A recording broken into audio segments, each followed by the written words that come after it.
I'm going to use the wand anyway. Let's toss into the big idea for today. That is the Grizzlies' loss on Wednesday night. The Grizzlies dropped their second game in a row to the Brooklyn Nets. Jaren Jackson Jr. led the way for the Grizzlies with his highest scoring output of the year, 30 points, 4 boards, and 3 steals. But the Grizzlies overall just came out kind of flat, and some reoccurring problems reared their ugly head. 22 turnovers led to 31 points. Dennis Schroeder turned into a Grizz killer with a season-high 33, and Zaire Williams triumphant in his return to Memphis. Nets on top, 119-106. Bring a better effort tomorrow, and whoever's available to play, we've got to go out there and compete even better than we've done the last 2 games. Those guys are feeling it. They know it's unacceptable. We got to find a way. It's me included. I got to lead better. I got to get them prepared better, and our guys got to go out and play better. So certainly not what the Grizzlies were expecting. I feel like the Brooklyn Nets are a team you look at when you have a Grizzlies team that is at the level that we expect them to be. And you look at a Brooklyn Nets team and you're like, this should be a kind of a scheduled win, a penciled-in win when you're looking at the grand scheme of things. And then they just come out absolutely flat and it's not at all what you wanted. And then ultimately you just kind of end up with a poor performance and a 119-106 loss. Yeah, but they didn't pass the eye test against Chicago in the second half and the entire game versus Brooklyn for me. This team really they feed off of each other. Somebody that usually kind of gets the crowd, gets the team going. I feel like it's underrated. With Santi Aldama's hitting shots, the bench loves it. Santi Aldama obviously didn't have a good game. He's not the major piece of the team, but that's just something I noticed throughout the game. Ja was really trying to get his team up, like you were saying, and it led to not so great things. Some nights you're going to have some nights like that. Brooklyn's going to do this to some other teams. They're going to win 30 games this year. And like you said earlier, now the Grizz are one of them. Grizzlies are now one of those 30 wins. What did you see in the beginning? I cannot take you seriously. As you're talking and saying all these stats, it's just going in one out. I decided not to start with a stat in this one and just go with the vibes because very big picture, right? Very big picture. Lots of colors in that picture. I thought, obviously not a great performance from anyone, and obviously the injuries to a couple of those guys, Desmond Bane and Marcus Smart, does not help things, and that certainly changed kind of the rotations and the rosters we were seeing out there. I think that's been a big topic of conversation. A lot of what we were talking about this morning out of that game is who they had on the floor at certain times in the game. Obviously, you're in the fourth quarter, they're down 5. Jaren's already off.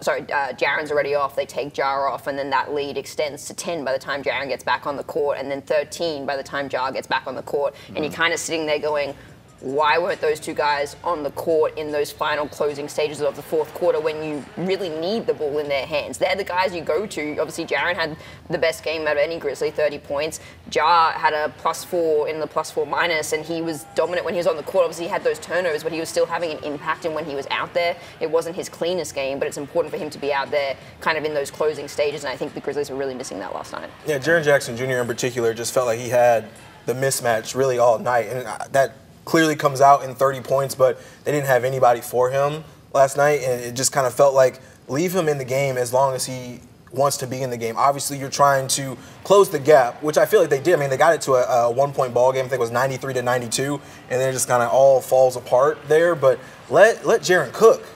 And you can say that about any one of the big 3 that you guys have. When one of them is feeling it, let them hold the ball. I think we got a really solid game from Zach Edey up until the fourth quarter where he doesn't play. Was he even on the team? But I think in the same vein, Zach Edey had a physical advantage. They didn't really have anybody that could hang and bang with him.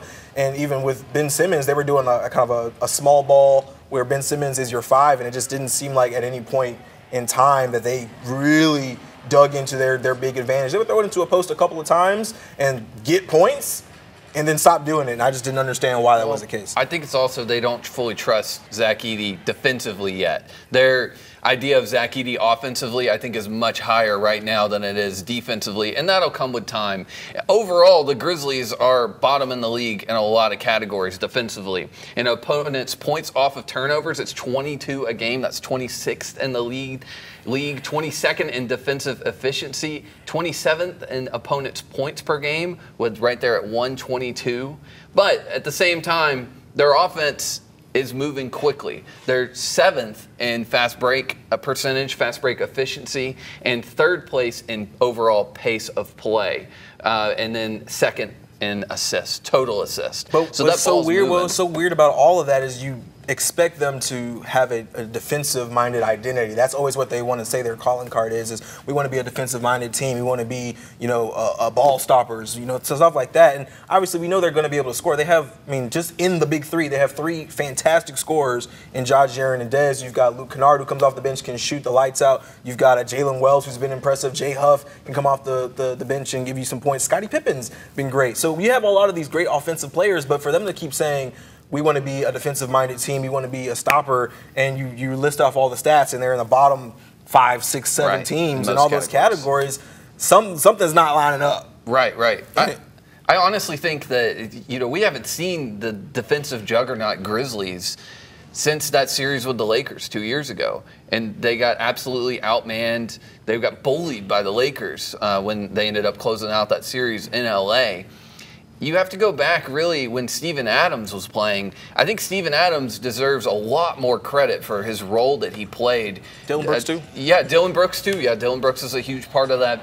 And I think if they get Zach Edey playing better defense, or who knows, maybe that turns into Jaren playing the 5 again, something they really want to avoid. Jay Huff, former NBA G League Defensive Player of the Year, maybe Jay Huff slides into that role more, but it really has come down to they're not able to close out on the wings. Their wing defense has been as pretty bad as it could be. That's what Brooklyn thrives off of, is their wing play. That's all they have.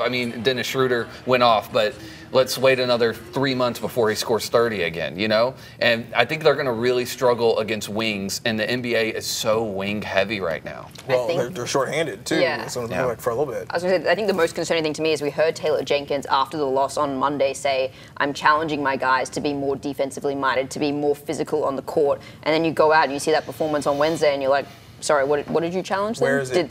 Did you actually challenge them? Because I didn't see any of that. And he was obviously disappointed. You heard him from just a moment ago about how disappointed he was, as well as the team. So I think tonight when they go out and play the Bucks, that is going to be first and foremost what I'm looking for to see. Not only, can this team score, can they work with this new offense they're doing, but where's the attitude at when it comes to defense? Well, I think it starts